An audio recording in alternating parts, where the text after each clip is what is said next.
and I didn't find it that brightening, to be completely honest. This one is super pigmented. Look how messy this is. Reflective that is. Hi guys, so today's video is part 2 of my Wet n Wild series. I'm reviewing every single Wet n Wild product I have in my possession. So today is going to be highlighters, blushes, bronzers, contours, and brushes. So let's get into this. Okay, so the first thing I'm going to talk about is like contour and bronzers. So the first thing is this contour stick. This is a dual contour stick, cream contour, which I did use to contour my face today. I also used it around my jawline, and it also has a cream side as well, which to be honest I hardly ever use. I forgot how good this is. I hardly ever use cream products, but if I do, to be honest, I do tend to gravitate towards this because the contour blends out so nicely. You can build it up to the amount of definition you really want or need. I also actually used it on my nose, I completely forgot. I contoured my jaw with it, and it's given me like that nice kind of chiseled look, which I like. It's nice and creamy, it blends onto the skin really nicely, blends out really nicely. I don't have anything bad to say about it. Again, super affordable. Obviously all Wet n Wild stuff is really affordable.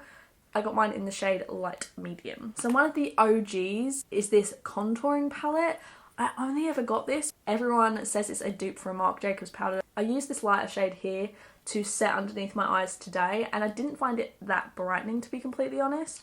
And the bronzer, it's nice, but to be honest, I have another mild bronzer I prefer, so I don't gravitate towards this very much. But it is a really nice dupe for that Marc Jacobs powder.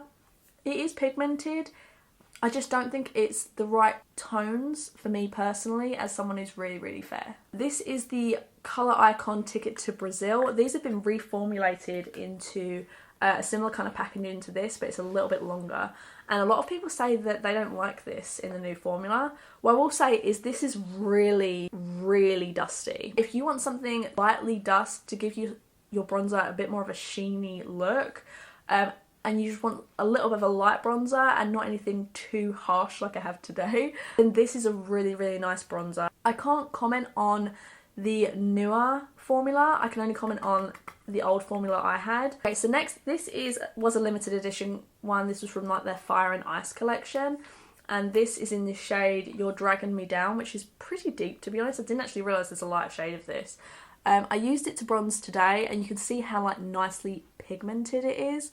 It blended out really nicely. I feel like I went a little bit too harsh on my forehead. Whatever. It did have like a dragon in it, which you can still semi-see. I really enjoy this bronzer. I do gravitate towards it. Easily my top 10. I did have Mellow Wine, which was like a super reddish colour, but I had to give that away because I literally never ever touched it. But I do have these two. These are the Colour Icon blushes. They've recently repackaged these. I have no idea if they're the same formula. I wanted to test one, but they're out of stock on Beauty Bay. I have the shade Apricot in the middle and Rosé Champagne, although I always call it Rose Champagne. I used both of these today. I used Rosé Champagne on the whole entire of my cheek, and then Apricot in the middle just on the apple. This one is super pigmented. This is a nice like nude shade. It does have a little bit of a sheen on it, to be completely honest. I completely forgot how sheeny this is. To be honest, they're all kind of sheeny. He's going with a light hand, and I found the same with Mellow Wine, which was one of the reasons why I never really picked it up. But they have some new shades which I'm really interested to try out. You have another one of these kind of limited editions.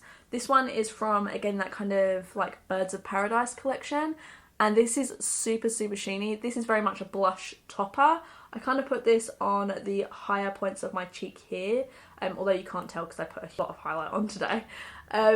I had to combat with my eyes. It is really pretty and stunning. If you like more sheeny blushes or you like blush toppers, this is gorgeous if you can still get your hands on it. Lastly for blushes is my blush palette. Again, really sheeny blushes. I don't gravitate towards these at all. They're really pretty, but I feel like I'd be better off giving this to someone who'd be more likely to use it because they are really nice and pigmented. They're really nice and pigmented, but I just don't use them because they're just so sheeny. I feel like they could be used for someone with deeper skin tone who wants like more of a blush topper or even highlights, to be honest. So speaking of highlights, this is actually marketed as a bronzer. This is the same kind of bronzer as this one, but this is so light. This is like a really nice natural highlight. to be honest. It's because it's pretty sheeny. More like an everyday, your face but better kind of natural highlight. And obviously you get so much in here. I don't think, this is in Reserve Your Cabana by the way, I don't think that they reformulated this into their newer packaging because it was so light. It is really nice. I do use it on my more fair natural days when I just want to look like I'm not wearing any makeup. Okay, really, really gorgeous highlighter. Kind of like a dupe for the Amrezy highlighter. This is the Boozy Brunch highlighter. Just ignore the pattern on it. It's a very like wet looking highlighter. It's kind of golden. Being pale, I can still use this.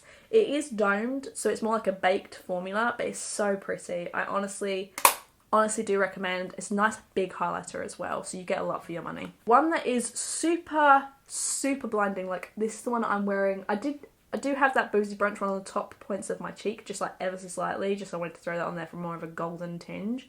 But the majority of what you see on my face, and I actually put it on my collarbone, but I don't really have much of a collarbone. Loose highlighting powder.